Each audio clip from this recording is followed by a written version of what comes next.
right, hello everyone, and welcome to the return of the volunteering panel. Or if this is your first time at a GDQ or a volunteering panel, it's just the volunteering panel. We used to do these a little bit more frequently, I've heard. We did one last year at AGDQ, took a break for SGDQ, and now I'm back with another one and some lovely panelists to talk about volunteering here at GDQ. Yay! All right. I have the world's driest slides. I'm so sorry. You couldn't even put velocity on it? There are no pictures. There's no colors. That's There are two not colors, true. actually. There are two colors. There are two colors. Yeah, I really should have added like a velocity or something, but I am not great at creative slides. So sorry about that in advance. So throughout the course of this panel, I'm going to kind of be going through some general information about volunteering, some frequently asked questions, some fun stats, and then also along the way going to be asking our lovely panelists here who each work with the volunteering departments in a bunch of different ways, several questions about themselves, their departments, and some general things that they, general advice and wisdom they will be able to bequeath upon all of you in the audience and watching this video afterwards. So first off, actually I'll go back to this to make this less distracting. Our panelists, can you please introduce yourselves? Hello, I am Kara Zemaim. I have been hired by the company for 3 years, I guess you could say. I started volunteering. I started doing Fatales events first. Then I did SGQ 23, and then immediately got hired for AGDQ 24. So this is my 5th event, being head of setup and teardown and event logistics. Greetings and salutations. My name is Ted.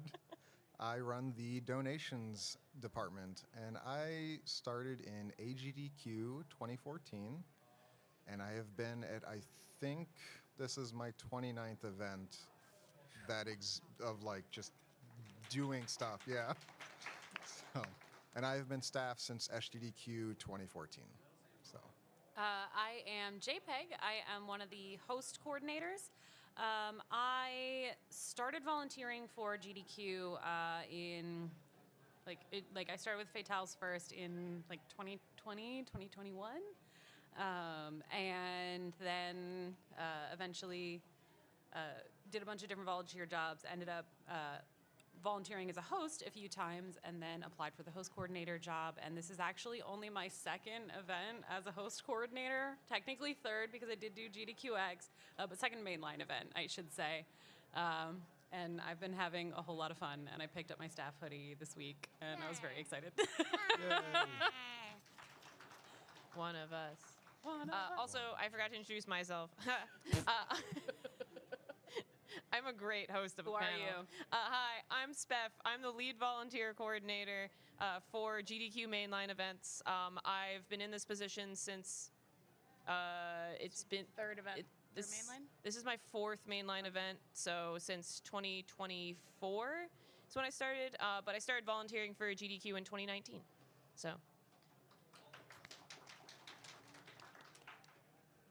All right. So talking a little bit about volunteering in general. So why do volunteers exist, I guess, is the big question, which is that every mainline GDQ needs hundreds, and I say hundreds like completely literally, of volunteers to help staff keep the stream and event running smoothly and safely 24/7 this entire week. This includes everything on site at the event, like this room, like this panel. Shout out to our lovely panels and tournaments volunteers who have been keeping this area great this entire time.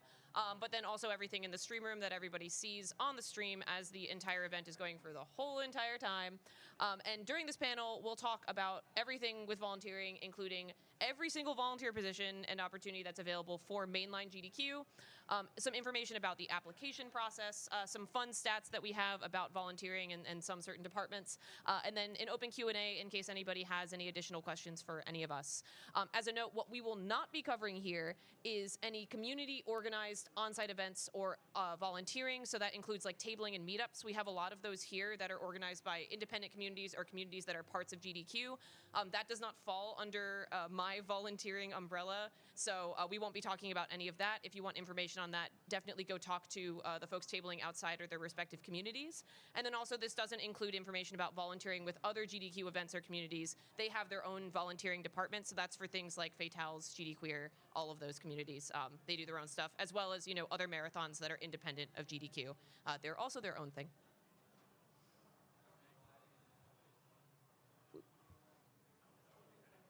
All right. Oh, here was the Who Were We slide.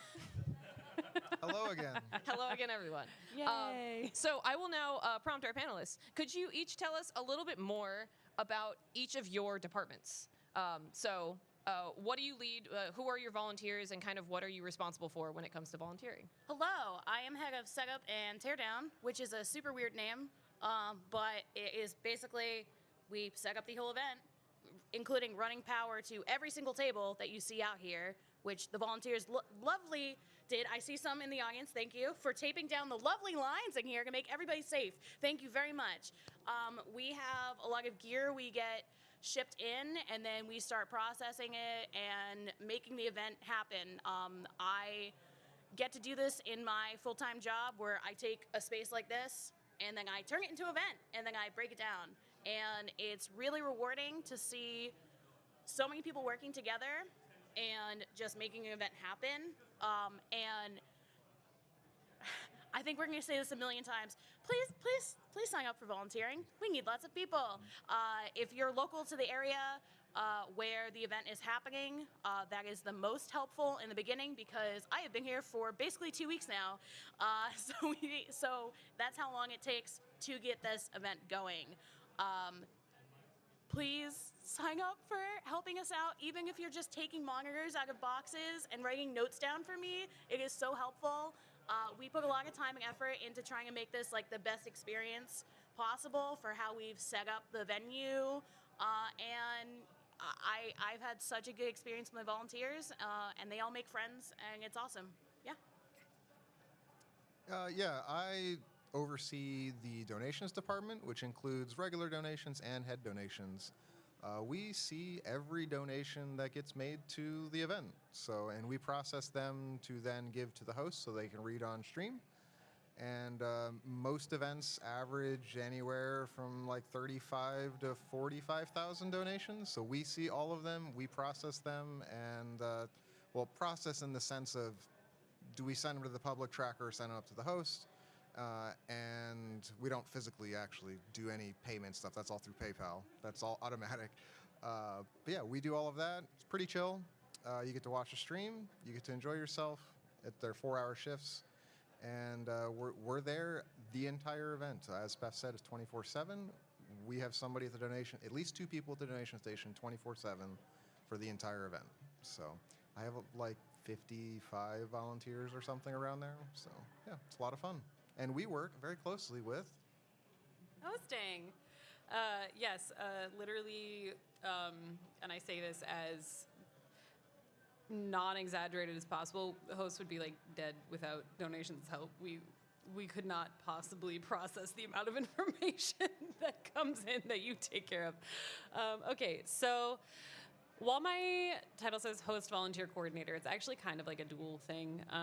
So before events, we also manage the entire host audition process, which means, surprise, surprise, that we actually also manage a second volunteer team, which is the host judges. So for every event, if you're not familiar with the host audition process, is we send out the application sign up. You say, hey, I would like to host. You go through a vetting process, and then you get sent over to us. We add you to a Discord where you go through like a bot audition. It's really, really cool. And then we take those auditions, put anonymous names on them, and we send them to panels of judges that we have set up. And all of those judges have like literal spreadsheets with rubrics, and they go through, they give feedback and like say like meets expectations here, did not meet, exceeds here. And we then collate all of that. We bring it back and we cast our team, and then we cast our hosts. And at the event, who we are managing is the people that we selected through that audition process. So we kind of have a double team that we work with through events, and it's amazing. And it kind of makes just every cycle like go into the next one. We're already talking about SGDQ's audition. So Thank you all. You're This welcome. is a little bit backwards. I'm doing these slides in kind of a wrong order. We'll fix it in like 2 slides. you randomized which one is I coming up randomized next. the slides to keep myself on my toes. That's not true. I just forgot what order they were in. So they all described some volunteering departments, and we have plenty more. But I guess one question that is on a lot of people's mind when they first hear about volunteering at GDQ is why volunteer in the first place? One of the big ones is that volunteering, as a thank you for being a volunteer, we do give you a complimentary badge and t-shirt for just volunteering at the event. You've noticed the Yeti has attendee shirts that they have for every event, and they also have different colors. Fun fact, this year's t-shirts were all the different Evangelion mechs, if anybody didn't know. Yeah, just look at the shirts a little more closely. We found that out from the Yeti. But the shirts, there will always be different editions of the shirt. There's always the event attendee one. There's the one you can get online as well. But then there's always one exclusively for volunteers. So you get that t-shirt. And that one's always super, super cool. So that's a really fun perk. Additionally, just supporting the charities that we raise money for each event. Technically, the volunteering kind of goes through us to that charity. So this counts for volunteering hours for work. You can match your hours with work for the charities that we support. All of that fun stuff. So it's a really great way, especially if your work offers like volunteering hours or volunteering days off. It's a great way to use those and also, get to attend an event with a bunch of really cool people. Additionally, meeting new friends and foes from various speedrunning communities is also a great value proposition. Volunteering is an excellent way to get to know people. This is kind of how I made all of my friends personally that are here at the event and kind of kept me wanting to come back. Is just that it gives you kind of a task or a purpose to do. You get to meet people within your own department, so you can kind of bond over that, whether online or on site. And then it kind of gives you like a focal point to start from when you start, going out, getting meals with people, doing meetups, things like that. And it really helps you kind of meet other people from other communities too. If you are part of one speedrunning community, you might end up, doing a donations shift with someone from a completely different community, and now suddenly you can, meet people from that community as well and start to expand your horizons. It's really cool. And then lastly, learning new skills. So we will always take new volunteers for departments that have never done the job before. Every department typically tries to fill a couple of spots for volunteers who are looking to try something new every single event. It's not a ton, obviously we want people who have some experience with stuff, but there is always an opportunity to, if you've never, mixed an audio board before, to learn how to do that here as a volunteer, if that's something you're interested in learning either just for GDQ or perhaps to then take that experience and bring it to other events that are either speedrunning related or not. This is a very wordy slide of all of our volunteering departments. The ones that were mentioned from our lovely panelists here are included on here. Notably, the ones in blue or slightly like lighter, are backstage tech positions. So these are the ones where you are directly working in the stream room backstage. And then the ones in purple are positions that are done entirely online. So these are things that you can do even if you can't make it on site for an event. You're welcome to apply for these positions and work them and still get that volunteer t-shirt and also a complimentary badge if you do decide to attend the event after doing these. Everything else is what I've dubbed for this presentation specifically, actually, operational support positions. Probably better wording there, but those are kind of just everything that is like not technical, but extremely, extremely important to keep this entire event running. I don't necessarily want to walk through every single one of these because it would take a really long time, but at the end of this, we'll have open time for questions. If you have questions or want to go a little bit more in depth on any of these positions, if they are kind of speaking to you or you want more information, you can feel free to ask then or just ask us after the panel, or you can always email volunteer@gamesdonequick.com. That will go directly to me, and I can answer any questions that you might have. One thing to note for this event specifically is that we did add a new volunteering position that didn't exist before, which is talent experience, which is in the center of that prior experience required or preferred vertical. That's a super fun new one. That was something that was done in conjunction with production backstage that helps us kind of have someone helping out runners with their PC installs and helping folks when they come backstage just kind of get their bearing on the space and help folks manage like who is back there, where do they need to go, what sort of communications do we need. And that's been a really great success success for this event. So also a really cool thing about volunteering is that we're always open to kind of modifying the roles that we have available and also adding new things as we need them. So it's always good to keep an eye when you're applying for volunteering on if there are any new opportunities or new things that might be a little bit different than what you're used to, and be open to trying those out. We had a lot of folks who tried out that position for the very first time this event, and we really appreciate them for kind of figuring it out alongside us. All right. So applying to volunteer. So on the volunteering timeline, JPEG had kind of mentioned that the hosting process selections kind of roll into each other every event. And this also kind of counts for volunteer applications. As you may note, events are about 6 months apart each year because we have AGDQ now and then SGDQ in the summer. But volunteer applications typically open like 3 to 4 months prior to each event. And we do spend like a month before that putting those applications together, and the month before that collecting feedback from the last event to make the next event application better. So it is really a rolling process. This event is going to end, and then we're pretty much going to go straight into refining this process and then opening up applications for SGDQ. So we're constantly thinking about it and constantly trying to make this better. So if you're interested in applying, keep your eye out on GDQ social media as well as the front page of the website for when these open. It's pretty early, but if you keep a close eye on it, we usually keep them open for at least 2 weeks once they do open. And then you can just apply anytime within that window. We need that long lead time because we have to process a lot of applications. For AGDQ 2026, we had 530 volunteering applications. Woohoo. We're very excited that we have so many volunteers, and we love having as many people apply as possible, and we are happy to spend the time going through all those applications. So please, please, please apply. You can apply for as many departments as you want. We do ask you to rank your top 3 just to kind of help whittle things down at the end when we're looking for who specifically to pick. We will prefer people who ranked something really high over somebody who, ranked something else higher. They might, go to that department instead. But technically, you can apply for whatever you want, and hosting and host judging are mutually exclusive, so you can't do both of those at the same time, but you do apply for them separately from everything else because they're kind of their own process.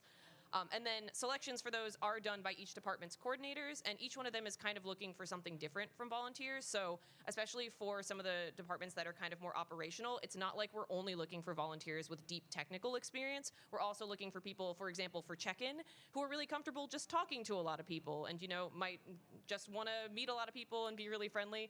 There are different skill sets that are really suited for each position.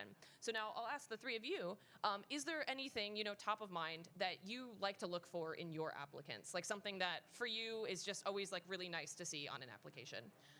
So I always base mine off of availability first, because I am so far ahead with setup that I need people the first day, and so then I go to locals first who are in the area who I can kind of give oh, I need you here for a couple hours because they have to unload the truck, and that's what helps the most. The second thing, but that doesn't mean I take locals only.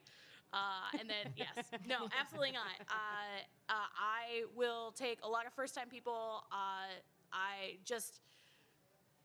On your volunteering application, if you write a blurb about how excited you are or a little bit of experience, I will 100% look at those first before if you write nothing. So if you write nothing on it, I will be like, maybe you didn't care enough to write a blurb. So if you write, "Hi, Kara, what's up?" on that blurb, then I will be like, I will look at you more.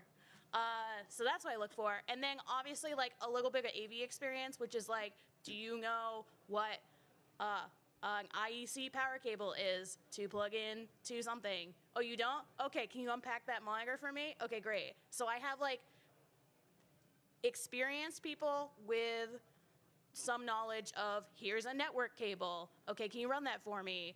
Awesome. And then, hey, can you go count the number of monitors in this room? Okay, great. Can you go put that in storage? Thank you. And yeah, so there's many different things I look for, but enthusiasm and excitement to be here is huge. For me, about the head donation position requires previous experience. So those are typically chosen from prior volunteers who have done donations before. Most of my team for head donations have done it many years now, but I do try to pick probably 2 to 3 new ones each event that have done donations before to try to get in that position. For regular donations, I have anywhere from generally 35 to 40 volunteers, and I could pick up to half of them as brand new volunteers. No immediate preference to if they write a blurb or not, but to me, I try to pick people that I know that like doing it and keep coming back, but then I also try to give new people the chance because obviously volunteering for donations is one of the easier ones to get into. To then allow you to see a little bit more behind the curtain and say, hey, maybe there's another position that you really want to try and enjoy. So, yeah, nothing really specific for me. Our position's very entry easy, so always a nice position to apply for. I feel like I have to give like a double answer here. I'm so sorry. A disclaimer. Mostly because, again, with like the two positions, we definitely look for different things. So for host judges, it is much more open to entry, like where you're like, you know what? I've watched the event. I have a lot of thoughts about things.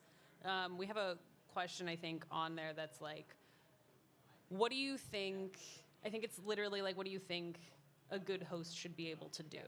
And a well thought out answer in there is like appealing. You don't have to write like an entire like thesis statement and everything like that, but just like, you know, what your idea of a good host is and have like something that you've considered in there is really, really great for a host judge.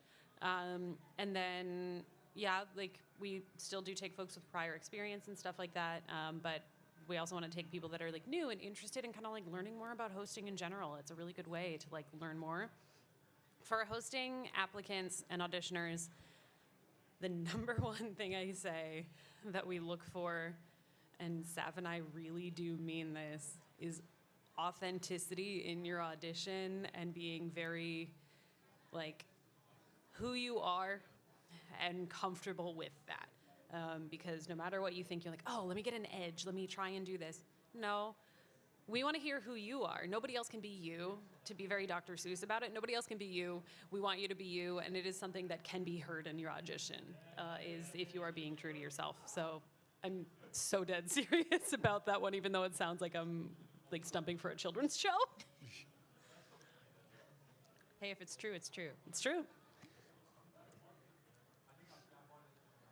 Oh, look, and speaking of hosting and hosting, I won't ask you for more elaboration after this, but just as a side note too, as mentioned before, hosting and host judging, they are selected and managed separately from all of our other volunteers, and this is just because of that host audition process that JPEG had mentioned, is a different selection process, requires a lot more work, requires a lot more participation, both from the auditionees as well as from the host judges who are helping, you know, work through all those auditions and, you know, help figure out who is going to host for the next event. So hosts are typically finalized a little bit after all the other volunteers, around the same time as the final game schedule, right? Is that what it was this time? It's a little bit closer to the game's list, not the schedule. We have very specific dates that we shoot for, but since we're working with like a judging process and have to go through a couple cycles. Yeah. So it's a little bit later than all the other volunteers, but with the games list. And then for host judging, it's kind of the opposite. Those are actually selected really fast and early because they need to be present and onboarded and ready once those host auditions start flowing in. And you can host judge and then do another on-site volunteering position. And the same goes for hosting. You can also host and do another on-site volunteering position. And those are selected completely separately. So we don't take into account whether or not you got in as a host when we, you know, pick you for donations. It is just fully separate, and you can do both. You just can't host, judge, and host at the same time. Because you can't. Yeah, you can't judge your own audition. You can't be like, everybody else but me was terrible. Yeah. I'm fantastic, though. Hope this helps. Yeah. I was the best. And if you want to learn more about hosting, we're not going to go super, super in-depth on it in this panel because we're kind of covering all volunteering. But last event, the lovely hosting crew did a series of panels. There were 2 panels, right? Yep. Last event. They did 2 panels at SGDQ that are on the GDQ YouTube channel that you can check out. They were both absolutely spectacular and go really in depth into everything that you need to know about hosting, if that's something that you're interested in doing sometime in the future, or participating in host judging as well. You can get your information there. Oh, and there's also Savage Octagon, who is the other host coordinator. She's currently on shift, which is why I can be here. Thank you, Sav. We did a Q&A on Twitch a little while ago about hosting and host judging, where we just ask people to send in like anonymous questions and see if we could answer some like lingering thoughts in people's heads. And that was really, really fun as well. And we got some really cool questions from chat. And that one's also worth a watch as well. All right, I have some fun stats. So these are about selected volunteers. So the acceptance rate is of the people who selected that department as their top 3. This is the percentage of volunteers that we ended up taking. From left to right, it does go from most to least. Most notably, if you are savvy, you might notice that the cleaning acceptance rate was over 100%. Created some Which volunteers. Yeah? Steph is in charge Which of. I am in charge of. We did need more cleaning volunteers. This is not actually to say that we didn't have enough people that we took in the first place that wanted the position. This was actually because we just had a higher than normal number of folks who dropped before the event from the cleaning crew specifically, like for just various like health and family reasons that were completely out of our control. And then at the event as well, we ended up having to take a couple of folks onto the department because we had some on-site drops. There's some folks who had to shift some schedule some shifts and things like that. So what we ended up with was actually, I think it's 30 total cleaning volunteers by the end of this, but we it was like 25 had ranked in their top 3. So hilarious. But also, if you would like to volunteer with us and want like a pretty much surefire way of getting a volunteering position, apply for cleaning and rank at number 1. We got you. We will take you. We always need cleaning volunteers. Safety goes pretty similarly. Setup teardown took most of the folks like who applied. 65 people, something like that. Yeah, a lot, because they also need a lot of people. Oh, they have to set up this entire event throughout the entire event space. So just there's a lot of folks we need for setup and teardown. So that's a really great thing to apply for. Safety is also something that is not super popular because it's not super glamorous, but has a very high acceptance rate because we always need safety volunteers, help keep the event safe. And also for folks who are a little bit nervous about safety, you can always escalate at any time to safety staff who are always on call. So you do not need to be the person who deals with the conflict resolution. You just have to be the person who identifies that it is needed and then escalate it up to somebody who can come and help out. So I think that's a common misconception about safety in that you need to be the person who's like standing up to the person who's trying to get into the stream room. All you really need to do is keep an eye out and make sure that somebody knows about it on staff who can help out. And then going down the list all the way to the back end, though, stage tech is one that a lot of people want to do. This is a really fun position because you do just kind of get to help set up the stage, and it's a good, I don't want to say it's entry level because there is some technical stuff involved, but it is one of the easier ones to understand of all of the positions in terms of technical things because most people in this day and age, especially speedrunners, do know like things about computers and how to plug in monitors and all that stuff. So that makes this a kind of particularly accessible position for those who are able to do it. So that one gets a lot of applicants and a lot of interest. And then talent experience being a brand new position, we had a lot of interest in helping us test out that position, which was spectacular. But as a result, it gave it a really low acceptance rate. Smack in the middle here, I do want to point out donations, which is one of the funnier ones every year because donations historically has the lowest acceptance rate of everyone who applies. It's in the middle of top 3, but you have some extra stats on like the total acceptance rates, right? For this event, yes. Yeah. I didn't have them for every year. That's a lot. 29 events? Since Come on. 2014. Yeah, sorry. Yeah, I don't keep them that long. Yeah, for this event, if you applied for donations, you had a 1 in 6 chance of getting accepted. It was just above that. It was 17% of the people that got accepted from what applied. So who ranked them in 1, 2, and 3 was 186 people. There was probably more that ranked them lower, which would make this number even smaller. And I only accepted 33 after drops. So, and then head donations, a little bit better. You're around like 22%, so 1 in 5. But yes, historically, our department, while fun and easy to do, it's the hardest one to get into. I'm so sorry. And that doesn't include the fact that I don't have an audition that takes a few months to do from start to finish and getting judged and all that. So it's an enjoyable department, but yeah, I get a lot of people that apply for it. So. Yeah, so I think donations is a incredibly fun position, as Ted mentioned. Super easy to get into, but also, if you're coming in volunteering and you're like, I only want to do donations, if you do not make it in, it is not a personal slight. It is just that there are so many people who want to do donations that sometimes it really is just kind of luck of the draw on whether or not you get to be selected. So it's something to keep in mind. That one's like a super, super popular position. Pretty much everyone wants to do it and has it somewhere on their ranking, and it's a tough one. And then for everything else, I think a lot of this comes with the caveat that a lot of these are kind of specialized positions. Some of them require specific amounts of technical experience. Some of them have lower numbers of applicants just due to, the nature of how many people are experienced in it. For example, photography has a moderately low acceptance rate, but also requires a portfolio. So we have fewer applicants for it in the first place, but then they also don't take a ton of volunteers. I think they took maybe 12 to 15 or something this event. So things like that are, you will have less competition per se in the volunteering pool for the ones that require extra work, but also, they do require that extra work and that extra experience. Audio is an interesting one where in the past, audio, we did take a lot fewer people, but this event we're actually testing out having 2 audio folks on shift at a time, one to help balance the stage audio and one to help balance the stream audio. So we are actually taking more audio volunteers than ever before. So if you are interested in getting into audio, now is the time. If we continue to keep taking 2 volunteers at a time, we're going to have a lot of audio positions open and would love folks with any level of audio experience to come help us out. Oh, also our overall acceptance rate for this event was 75%. That includes online volunteers. And then here's popularity.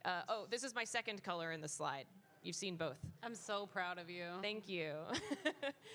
So by popularity, this is the number of applicants who ranked that department in their top 3. So stage tech and donations were really neck and neck this event, really, really battling it out for that top slot. And then you can see cleaning, Sorry, All the way at the bottom. my poor department. It's the chillest thing, by the way. When you're on the cleaning crew, you kind of just get to sanitize the space, but you only have to do 1 round every 30 minutes to an hour, and you can just hang out and chill between your shifts, and it's really nice and chill, and you can listen to music, listen to a podcast, watch the stream. So if you want the world's chillest volunteering position, please apply for cleaning. We would love to have you. This is secretly the apply for Yes, cleaning it's actually- panel. Sorry, let me reveal my Yes. next slide, which is Yeah. actually, everyone, this is just cleaning crew propaganda. Please apply for my department. We need you. But really, they're kind of I call them the unsung heroes because they keep everything clean and safe and help folks, stay healthy since we're all here for 24/7 for an entire week. But yeah, and you can kind of see the ranks in popularity as they go down, checking in talent experience. We apparently have a lot of extroverts applying for volunteering right now, which is very impressive to me. I did not expect that. A lot of folks are interested in those very social things. And then, as we go down, we have fewer applicants for the ones that are a little more specialized. Like panels and tournaments is what PT stands for activities. BG stands for board games. That's where you work the board game room. So panels and tournaments, a little less popular, a little more specialized, as well as, stage manager, head donations requires prior experience. So naturally the pool is much lower. But yeah, this is generally the stack ranking. So again, if you're ever interested in volunteering and want to increase your chances of being accepted, take a look at the right side of this screen. And you can obviously still apply for the things on the left. Just know that it will be a lot harder to get selected.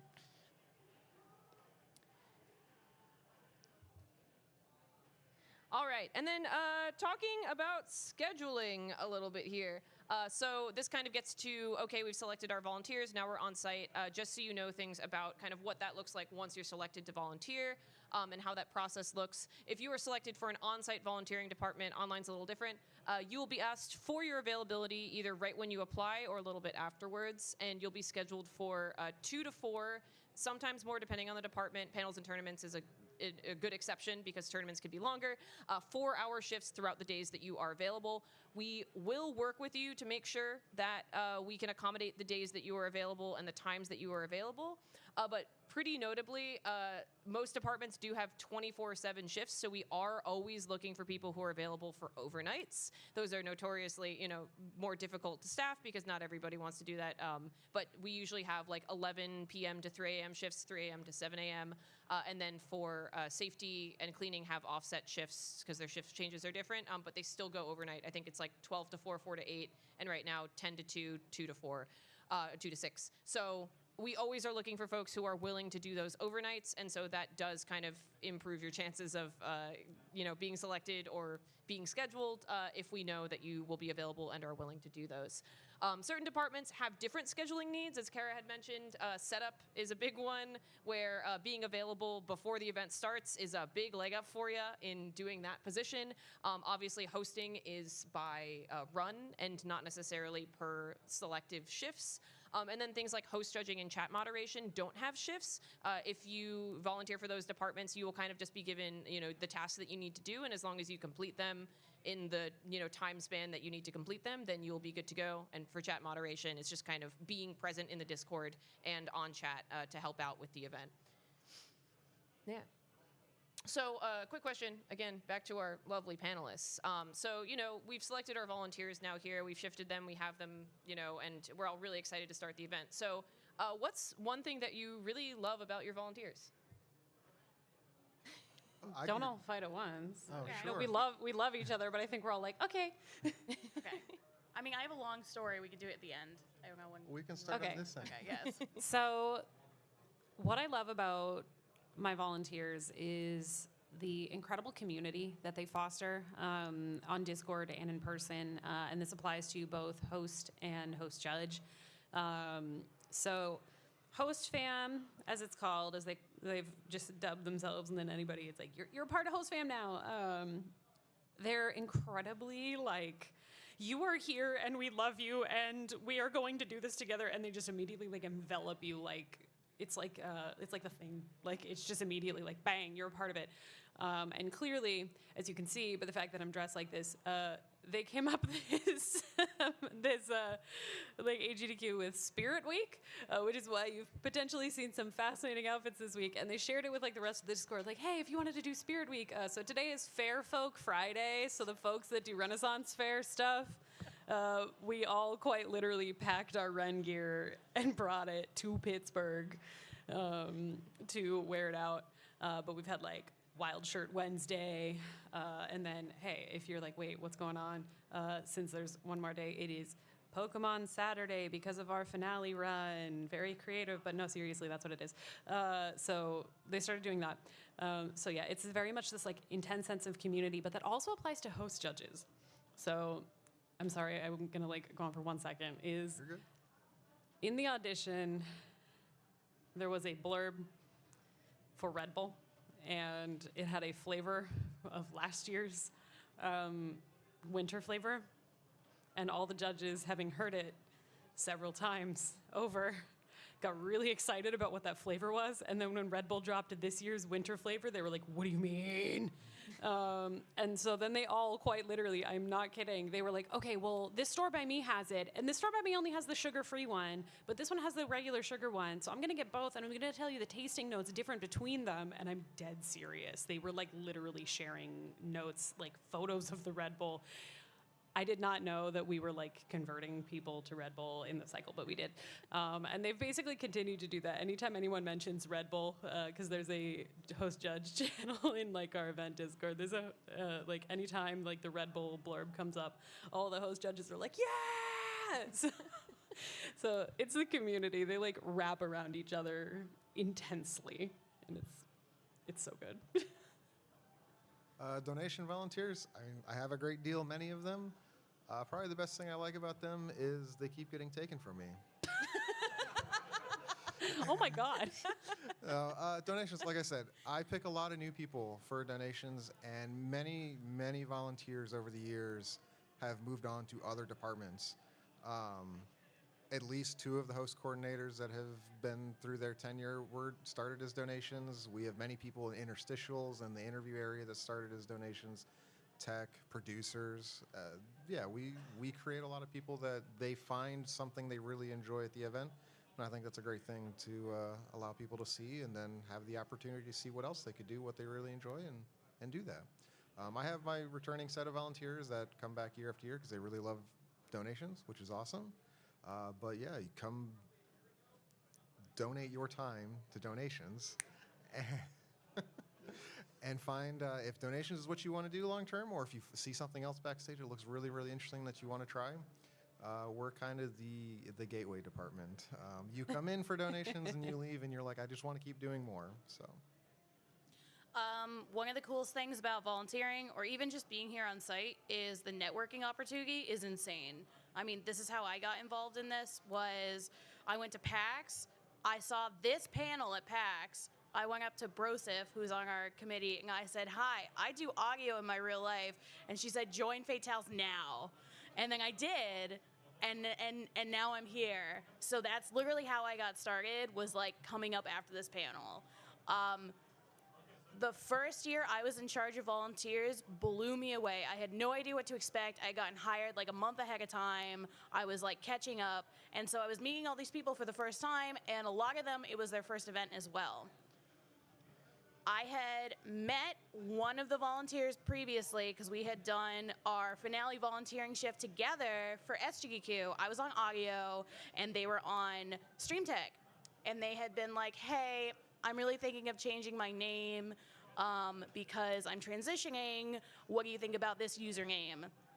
And I was like, oh, that's cool. Like, it speaks to you in a million different ways. Like, great. So they were my volunteer for the next event for AGDQ. By the end of that event, at the start of the event, when we finished setup, they all sat on the couch for the beginning of the first run. They had created a whole Discord with the whole community of setup volunteers to just chill. They were going out to dinner together. It went from a bunch of people in a room to 4 days later, they had a giant group of friends.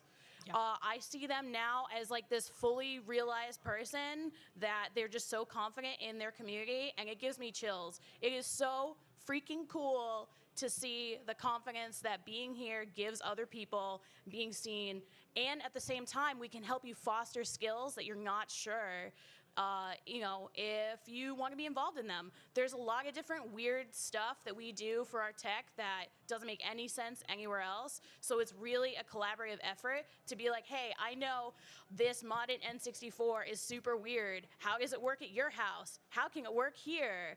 There's a lot of different inherent knowledge that we love sharing. I mean, I had a couple volunteers that came up to me that were were selected for setup, and they said, hey, I'd be really interested in just shadowing some of the tech roles for this event. So they came to the orientations, and because of dropouts, both of them got shifted for this event, and were able to work it. So just vie for yourself, speak up to us. We want to have a conversation with you. If you're here on site, say, hey, I'm super interested in this. We can direct you to the people that can get you to learn stuff. It is like, you can make friends here, and you can like help foster your community and your skills. It is a crazy community to be involved in, and I'm so grateful, and I'm so happy to see my friends here. Yeah. Friends. Yeah. Don't say it like that. God. Okay. Also, shout out to the cleaning volunteer who's come through after Spef has Yeah. done her plug. Yeah. Thank you, cleaning. We love you. I'm going to take the mic and answer my own question about the cleaning volunteers, because I have been half help leading the cleaning group. Hi, cleaning volunteer. Hell yeah. Let's go. Okay, Sisu is a great example, actually. Sisu's a carpenter. So Sisu has actually like fixed all of our furniture just by being like, I brought my hammer, do you need help? And then has been able to like work on the set. So if you like the way our prize set is set up, Sisu has put half of it together, cobbled it together. It's incredible. Still doing cleaning shifts, like working overtime. So once again, just if you talk about yourself and you say, hey, I have these skills, we will put you into use. We'll put you in coach. We'll find a way. Promise. Yeah. Every time. Yeah. I want to shout out all the cleaning volunteers, because I know it's not the most glamorous job at GDQ, but every single person that I talk to who is doing it does it with their whole chest and with enthusiasm, and is just willing to be around the event and help in any way possible. And also the amount of folks who will reach out and say, hey, like, we need extra help sanitizing things, making sure things are set up or cleaned for like meetups or for, general rooms and things like that. all of the cleaning volunteers are immediately on it and are just like, hey, like, I'll be there, I can help, I am, here to do whatever you need, because, everybody respects and understands the importance of folks who want to make sure that we are all safe at this event and clean at this event. And so, like, I really, really love that all of my volunteers are just so willing to help out and be there for each other. No matter who the person is that's asking for the request, and no matter what their role is, they are there for them. And I really, really love to see that. All right. So wrapping this up, we have some frequently asked questions, and surprise, after this, I'll ask our panelists if there are any specific frequently asked questions for them, so they can start thinking about that right now. But a couple of questions we get pretty often, and also gdq.gg/volunteer will also have information about all of our departments, some other frequently asked questions, and additional information about volunteering with Games Done Quick. But a couple of things I do hear a lot, which is number one is, if I apply to volunteer or audition to host, can I get feedback on my application for the future, whether you're accepted or not? Can you get feedback? And the answer is yes. Hosts specifically have a full feedback process where you can request specific feedback on your audition from them whenever you audition for that. And then for general volunteering applications, if you just email volunteer@gamesdonequick.com after the application process and after selections, I'm happy to direct you to the correct person who can give you that feedback, or just help you out with your application in general. Always happy to do it. Have done it, this event for plenty of people. And so please feel free to reach out to that email about anything regarding volunteering that you want, and I check it a little bit too compulsively, and will always respond. If you are interested in learning more about a department that requires specific experience, so shadowing has been mentioned quite a bit throughout this. How can I do that? And you can shadow. So plenty of our volunteers from all departments are constantly shadowing volunteers from other departments to learn something new. We have folks sitting behind others at the donations desk. We have plenty of folks shadowing tech roles. Hosting is not a role you can shadow, but you can host judge to learn a lot about how the hosting process works, or just talk to some hosts if you want to learn more about how stuff works behind the desk. I was just going to say that, like, ask any host and they will be like, yes, I will tell you everything. Hosts love yapping. Yeah. So they will always talk about it. And, you can always reach out to the folks coordinating those departments as well. And again, I can help you find those folks if you need to. And they will always answer questions about their department. We are all open books here, and we really, really want you all to volunteer and find the things that you love to do. And so facilitating that is a really high priority for us. And then lastly, I'm unsure if I can attend the next event, but, volunteering applications open like 4 months ahead of time. Not everyone knows if they can attend by that point, financially, or with, their time off, or even just with scheduling around other things. Will I be penalized if I'm selected to volunteer and drop out? And the answer is no. If there is a chance that you can volunteer and you want to volunteer, please apply. We would love to have you. And if for any reason, like truly any reason, even if the reason is like, I think I'm going to be too tired, sorry. Like, as long as you tell us ahead of time, you are totally fine. We totally understand. Things happen. We want to work with your schedule. We understand you are volunteering your time to be with us. And so if you can no longer do that, like, we just appreciate you being willing to spend your time with us and give your time and effort to us. So we will work with you, even if that means like, hey, you can only work a handful of shifts or one shift at the end of the week, or you just have to drop entirely, can no longer make it. You will never be penalized for doing that, as long as you just communicate with us ahead of time. Are there any frequently asked questions about any of your departments that haven't been covered that people tend to ask? You don't always have to lift heavy things in my department. Yes. So no matter what abilities you bring to the table, if you have the time to apply for my department, I can find a use for you. I don't think I really have any frequently asked questions for my department, but yeah, all of my documentation is available. If you want to learn more about it, I'd be glad to give it to you. We have documentation and video.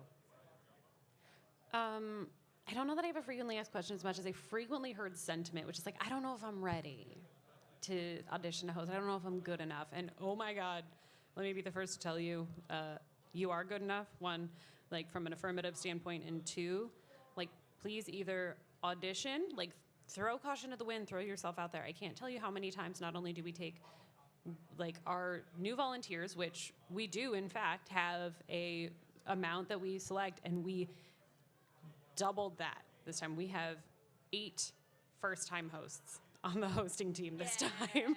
So like, and like a lot of them, it was their first audition ever.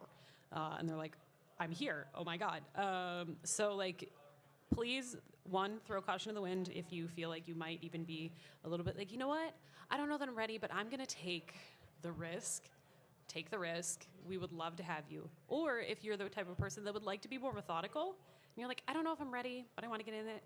Judge, I'm so serious. You see the entire rubric that you would be up against later, like, and you get to hear all of these people doing this audition over and over, and you learn how to pick it apart, and you learn what a call to action is and everything like that. Like, you learn so much by judging. So if you don't feel like you're ready, but you still really want to be involved in some way, like, please come hang out with us as a judge. We would love to have you. Well, thank you all so much for coming. Thank you to our wonderful panelists. Thank you all for spending the time and answering all of these questions. So I want to open up, if anyone in the crowd has any additional questions for us about anything volunteering related. We have, I think, a little bit of time. Yeah, we have like 9 minutes. If nobody does, that's also fine too. A question in the back.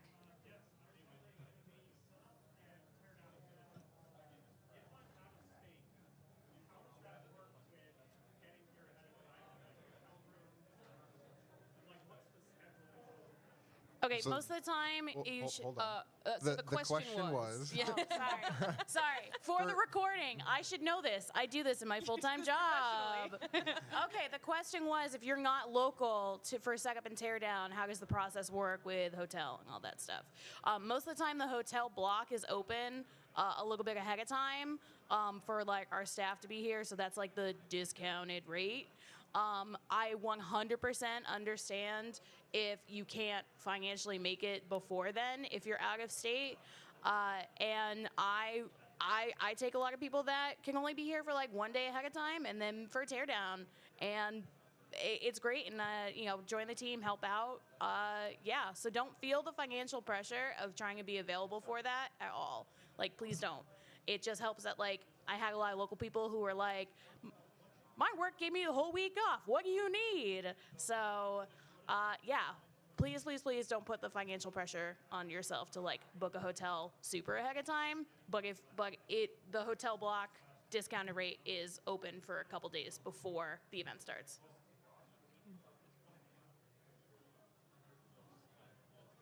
Are there any other questions? Yes.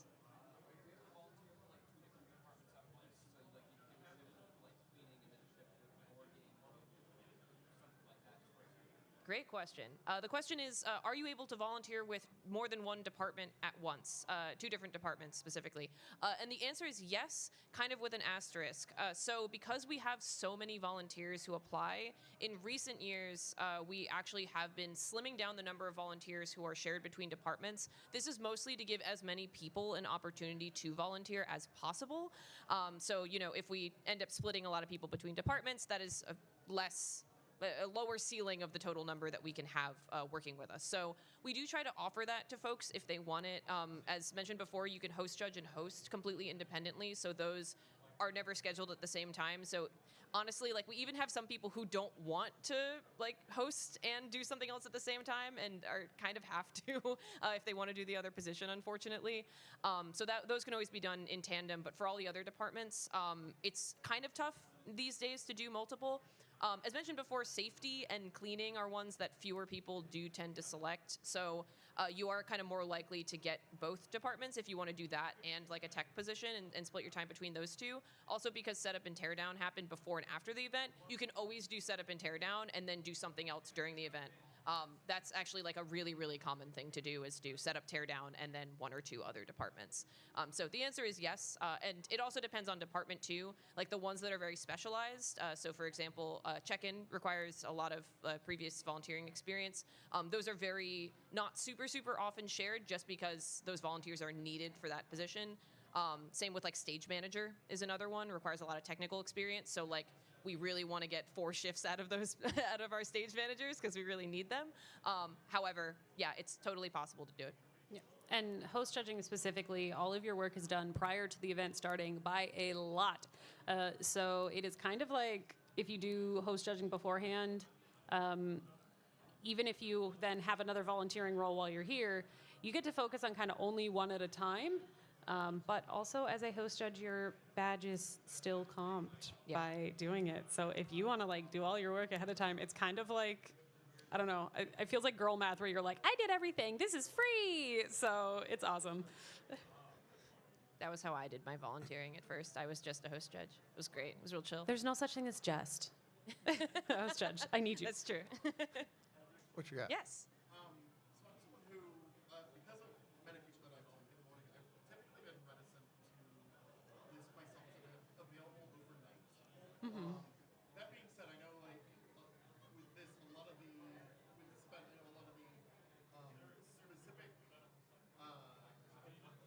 schedule shifts have been like 11 p.m. to 3 a.m., which I could technically do that. What's the best way to communicate? Like, Yeah. you know, I can't be like fully overnight, but I can kind of get a little halfway in, but I'm still, Yeah, so the question is kind of what is the best way to communicate that when it comes to overnights, you're available for kind of one of the portions of the overnight and not necessarily the other. So the example here was, for example, being available for the 11 p.m. to 3 a.m. shift, but maybe not necessarily the 3 a.m. to 7 a.m. or maybe even the 7 a.m. to 11 a.m. Maybe you're just not a morning person. When we do scheduling, we specifically... We've been changing it over the past couple of events because of some back-end system changes, but generally our goal is to ask specifically for what shifts you are available on what days right at the start. So you can basically tell us, hey, I am available for that specific 11 p.m. to 3 a.m. And then you can also put in your application, we do ask, like, are there any other scheduling considerations that we should know about? And you could say, like, hey, I could do an 11 p.m. to 3 a.m., but I definitely can't do it 2 nights in a row. You can tell us that, and we will make sure to try and honor it and work with you around it. One big thing for us is that we really, really try to work with your schedules and your needs as much as possible, because when we select you for volunteering, we do want you to volunteer. While you know, your availability is part of the reason we select folks, just to make sure we have enough availability. At the end of the day, we did pick you, and we want you to volunteer with us. So we will make it work, and we will figure it out.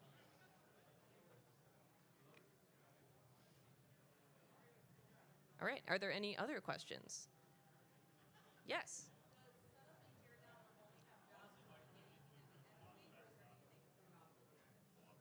The question was, does setup and teardown have any other jobs during the week besides the beginning and the end? Basically, I need you to work one shift or the other, and then I post a ping out. Like, basically, if you can't be here in the far reaches of the beginning and the end, and you can only be here like Saturday of the start and Sunday of the end, I just need you scheduled for one of those, and then I put a ping out being like, hey, Red Bull's here. They need help grabbing Red Bull from the dock. And then that's a task you can do and feel great. I had one where it was like one of the runners used the drum set to play Mario, I think, like 2 events ago. So I was like, hey, I need 3 people to carry this onto the stage. I mean, we had My, which was last night, got taken care of by most of our staff. But various things like, hey, I need a couple people to come do this. Okay, great. And that's pretty much what it is. Yeah, I try not to abuse my power of the ping by being like, hey, can you carry this box away from me and put it somewhere else? But I appreciate all of you. But yes, there are less this event things to do in that vein. But yes, those are other things that you can do during the week. Let the record show Kara did ping me as if it was really important and then made me set up a printer. The printer does not work. We have many smart software engineers. We cannot figure out how to get the printer on the Wi-Fi. That's a printer thing, though. That's not... Yeah. That's just how that goes. Yeah. All right, we've got time for, I think, one more question if anyone has one. I have a question. Yes, Ted? Say my day job pays me for volunteering. How might I go and acquire that? Well, the question was, say, yeah, that's a great question. So if your day job pays you for volunteering or matches your volunteering hours, one, this counts because it benefits whichever charity that we are currently working with. And if you need that confirmed and need specifically like affirmation that you did your volunteering hours for a specific amount of days or hours, I can write you a formal volunteering letter. You can email volunteer@gamesdonequick.com with your username and any information, like legal information, like your legal name, that you need on that request specifically. And I can fill out basically a template that we have that says like, hey, we're Games Done Quick, here's what we do, here's who we benefit, and here is what this person did over the course of the week, and affirm those volunteering hours so that you can get them confirmed or matched with your company of choice. I think some companies are stricter about affirming matches than others. I do know there are some companies where you can truly just say, hey, I spent 12 hours volunteering, and they'll be like sick, and then just match it, and you can totally do that too. Just remember to do it. Check if your employers have volunteer matching programs if you volunteer with us, because it does go to whoever we're working with and input the information for this event specifically. It would be Prevent Cancer Foundation. You would input their information for that volunteer matching, and it would go straight to them. And if they're asking, Prevent Cancer Foundation and Doctors Without Borders are both 501c3s. Yes. So that is one of the things that a lot of offices are like, well, it has to be a 501c3. They are. Yeah. They very We're much good. are. Great question. Thank you. Yeah. You're welcome. All right. Thank you, everyone, so much for coming out and listening to this panel and being here, and for the excellent questions from everyone. As always, one more time, thank you so much to our lovely panelists here for joining us. Thank you all for taking the time. Please, please, please put in your volunteer application. We would Yes. love to see all of you back. We love our volunteers so much. We truly could not do this event without you. We would all die. Yes. I'm not kidding. If we tried to do this ourselves, we would never sleep. You would just see us collapse on the floor. We need your help.